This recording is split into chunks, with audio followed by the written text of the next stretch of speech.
Welcome to the Genius Factory. Enjoy the video. You begin by securing clear permission, obtain a license, or choose audio marked for reuse.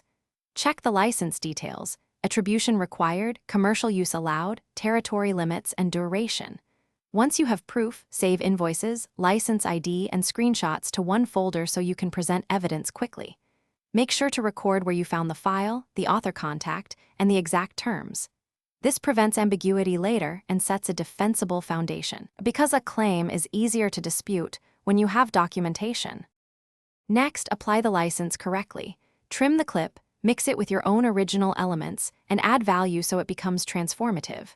Then insert attribution in the metadata, the video description, and on-screen if the license demands it. Once done, upload with the exact title and license notes. Choose platform settings that match the permit.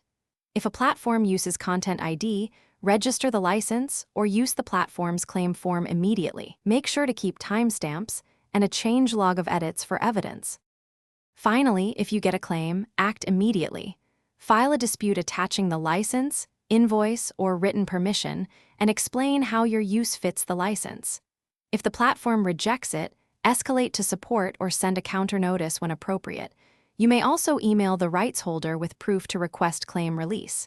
If things go wrong, keep every message and re-upload a corrected file that includes clear metadata and on-screen attribution. This record often resolves lingering claims faster. Thanks for watching. If you found this helpful, don't forget to like and subscribe.